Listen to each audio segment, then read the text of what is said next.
اهلا بيكم حبايبي، عاملين ايه؟ يا رب تكونوا بخير. وحشتوني كتير كتير كتير. النهارده جايه لكم بوصفه فظيعه اختراع. الوصفه دي مش اول مره ان انا اجربها. بصوا بقى، احنا في الصيف حر ومطبخ بقى، مش عايزين اكل تقيل وعايزين حاجات خفيفه وسريعه. تعالوا اعرفكم عن مكونات النهارده بتاعتنا. بصوا، دي قطعة جبنة بتيجي من أي سوبر ماركت على بعضها كده. الوصفة دي يعني أنا معتمداها، مش أول مرة إن أنا أجربها. أنا بقول لكم إحنا يعني إيه الحاجات اللي إحنا هنشتغل بيها بسيطة جدا. يبقى هنجيب مثلث جبنة كده، دي جبنة رومي وسط مش كبيرة قوي، وده كيلو إلا ربع لبن،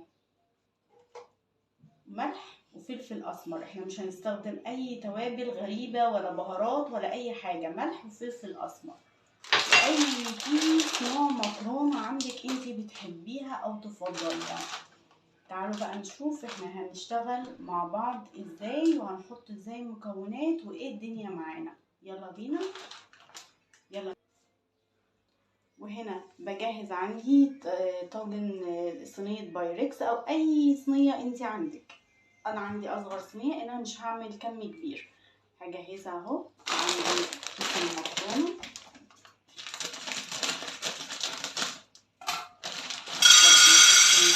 كده مش هعمله كله، مش هعمل كتير.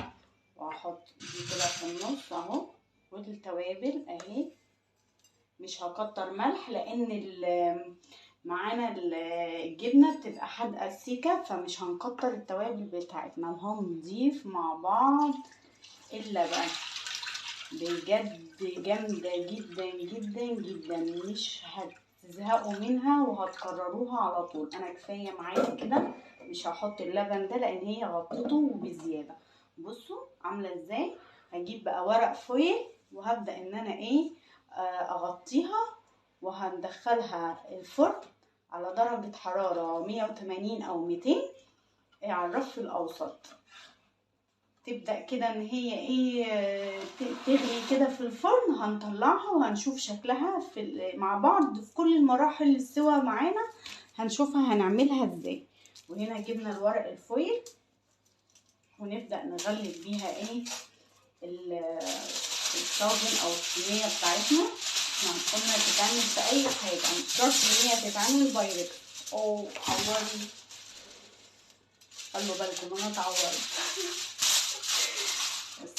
هنا هبدأ ان انا اغلفه كده كويس، اقفل عليها كده كويس اهو.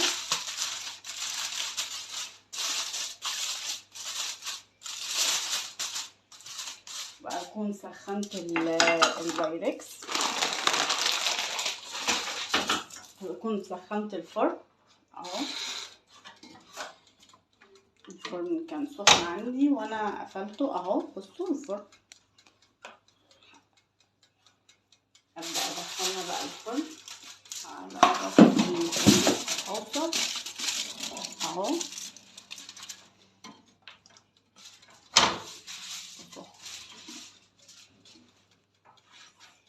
هوريكم بقى السوا بتاعتها تبقى عامله ازاي. بعد 10 دقايق الجبنه تبدا تسيح فيها كده، وابدا اطلعها واوريكم شكلها هيبقى عامل ازاي لحد ما نكمل سواها مع بعضينا.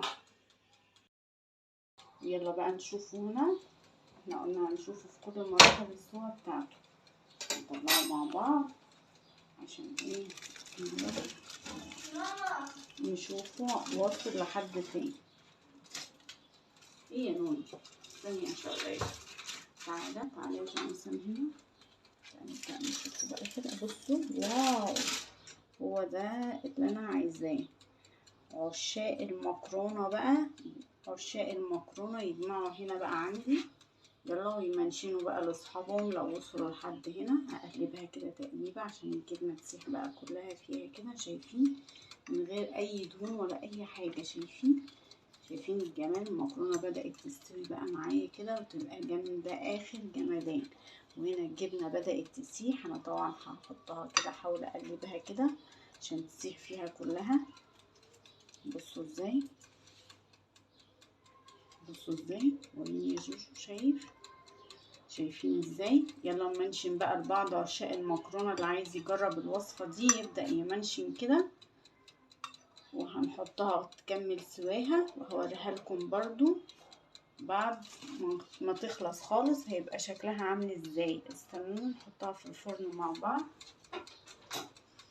وهوريكم بتبقى شكلها عامل ازاي بعد ما تخلص خالص. خطيرة. يلا بقى منشن كده لو وصلتي لحد هنا، منشن كده لأغلى حد عايزة تاكلي معاه المكرونة دي وعشاق المكرونة. متنسوش لايك وشير وفعلوا الجرس عشان يوصلكوا كل جديد. يلا هحطها في الفرن وهرجع لكم تاني بعد ما تكون استوت معانا خالص. تعالوا بقى اوريكم. انا فتحت الشواية عليه من فوق. ثانية واحدة بس. بصوا افتح الشواية بس ياخد لون كده وبعدين يكون جاهز على الاكل من غير اي سمن ولا اي حاجة، لان الجبنة الرومي هي لوحدها دسمة جدا. هياخد لون بس كده وش كده من على الوش وهيكون جاهز وهوريه لكم 10 دقايق 5 دقايق مش 10 دقايق 5 دقايق بالظبط.